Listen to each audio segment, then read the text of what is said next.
Find a quadratic polynomial each with the given numbers as the sum and the product of its zeros respectively.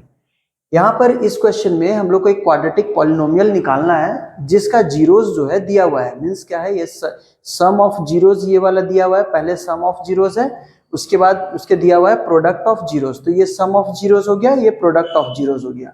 अब ये given data से हम लोग को quadratic polynomial बनाना है। ठीक है, तो हम लोग को गिवन क्या है, गिवन क्या है, सम ऑफ जीरोस इक्वल्स टू दिया हुआ है 1/4। ठीक है, तो सम ऑफ जीरोस क्या होता है, -b/a। क्लियर, इसका मतलब क्या है, b का वैल्यू क्या होगा, ये माइनस है, लिखेंगे देयरफॉर b इक्वल्स टू, तो यहां पर माइनस है, -b इक्वल्स टू 1, तो b इक्वल्स टू कितना हो जाएगा, 1। ठीक है, ये माइनस इधर है तो इधर आ जाएगा माइनस, और a इक्वल्स टू कितना हो जाएगा, 4। ठीक है, अब दूसरा प्रोडक्ट ऑफ जीरोस है, प्रोडक्ट ऑफ जीरोस का वैल्यू दिया हुआ है -1। ठीक है, तो हम लोग यहाँ पर प्रोडक्ट ऑफ जीरोस का वैल्यू क्या जानते हैं, c/a। ठीक है, तो इसके नीचे में कुछ भी नहीं है और हम लोग को यहाँ पर क्या निकालना है, c का वैल्यू निकालना है। c/a इक्वल्स टू -1 है और a का वैल्यू हम लोग जानते हैं कि 4 है। ठीक है, तो यहाँ पर हम लोग कितना लिखेंगे कि ये कट करके कैंसिल हो करके -1 आ जाए। तो यहाँ पर हम लोग 4 लिखेंगे ताकि 4 1 जा 4, 4 1 जा 4, ऐसा 1 करके यहाँ -1 आ जाएगा। ठीक है, तो इसका मतलब है a का वैल्यू 4 है तो c का वैल्यू कितना होगा, -4। तो यहाँ पे लिखेंगे therefore c इक्वल्स टू -4। ठीक है, a का वैल्यू हमको मिल चुका है, b का वैल्यू मिल चुका है, c का वैल्यू मिल गया। तो अब हम लोग ये जनरल इक्वेशन में पुट करेंगे ax² plus bx plus c। ठीक है, इसमें अब a का वैल्यू पुट करना है 4x², b के जगह में -1 है तो होगा -x। ठीक है, इसको 1 पुट कर दिए यहाँ पर, और c का वैल्यू क्या है, -4 इक्वल्स टू 0। ये हो गया क्वाड्रेटिक पॉलिनोमियल। ठीक है, इक्वल्स टू 0 नहीं लिखेंगे चलेगा, एक्सप्रेशन बोला है।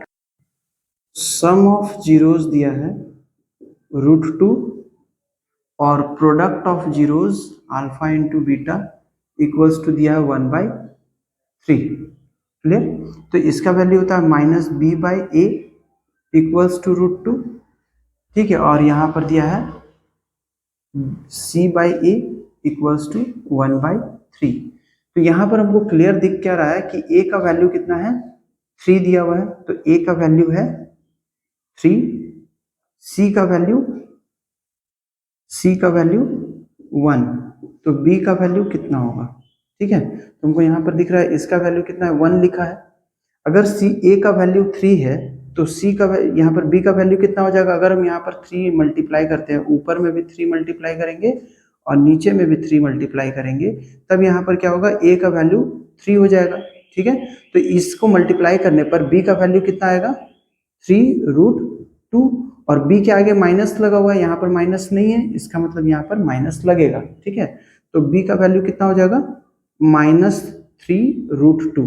क्लियर, तो अब इसको सॉल्व करते हैं, ax² plus bx plus c, इसमें हम लोग वैल्यू पुट करेंगे तो a के जगह 3 हो जाएगा 3x², b के जगह -3√2x और c के जगह +1। आंसर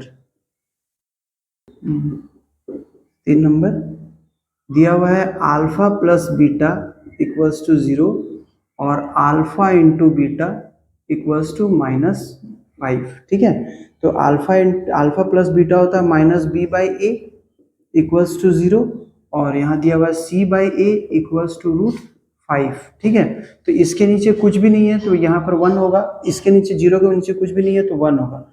मीन्स क्या है, a का वैल्यू 1 है, b का वैल्यू -b इक्वल्स टू 0 दिया हुआ है, और c का वैल्यू है √5।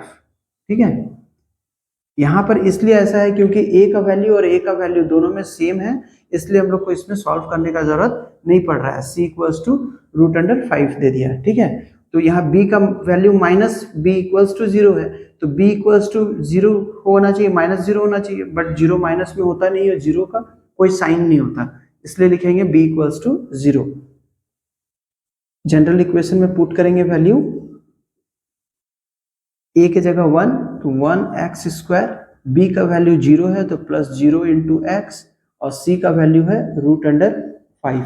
सॉल्व करेंगे, 1 को लिखते नहीं है तो x² 0 × x 0 हो जाएगा, +√5 हो गया आंसर। 4 नंबर गिवन है alpha plus beta equals to 1 means -b/a equals to 1, ठीक है, और यहाँ दिया अल्फा × बीटा इक्वल्स टू 1, तो c/a इक्वल्स टू भी 1 हो गया। इसके नीचे भी कुछ नहीं है, इसके नीचे भी कुछ नहीं है, तो 1 1 हो गया। इसका मीन्स क्या है, मतलब क्या है, a का वैल्यू 1, b का वैल्यू यहाँ माइनस है, उस साइड चले जाएगा तो क्या हो जाएगा -1, और c का वैल्यू क्या हो जाएगा 1। क्लियर। जनरल इक्वेशन में पुट करेंगे, वैल्यू आएगा x² + x + 1, ठीक है answer. 5 number alpha plus beta equals to -1/4 और अल्फा × बीटा इक्वल्स टू 1/4, तो यहाँ होगा -b/a इक्वल्स टू -1/4, यहाँ c/a इक्वल्स टू 1/4। दिया हुआ है product of alpha × beta equals क्या होगा 1/4, तो c/a इक्वल्स टू 1/4 हो गया।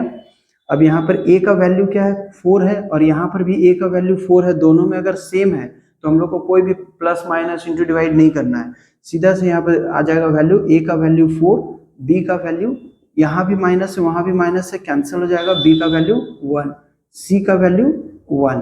जनरल इक्वेशन में पुट करेंगे, ठीक है, 4x² प्लस x, c के जगह 1 +1 आंसर, ठीक है। 6 number alpha plus beta equals to 4, alpha × beta equals to 1, -b/a equals to 4, और यहाँ c/a इक्वल्स टू 1। इसके नीचे भी कोई नंबर नहीं है तो 1 है, इसके नीचे भी कुछ नहीं है तो 1 है। a का वैल्यू दोनों में सेम आ गया, इसका मतलब हम लोग को कोई चेंजेस नहीं करना है। a का वैल्यू 1, b का वैल्यू यहाँ माइनस है तो माइनस उधर चले जाएगा, क्या होगा, b का वैल्यू -4 और c का वैल्यू 1। जनरल इक्वेशन में पुट करेंगे, ठीक है, ax² + bx + c general equation होता है। a का वैल्यू हो गया तो 1 पुट कर दिया, तो यहाँ x², b का वैल्यू है -4x और c का वैल्यू है 1 आंसर।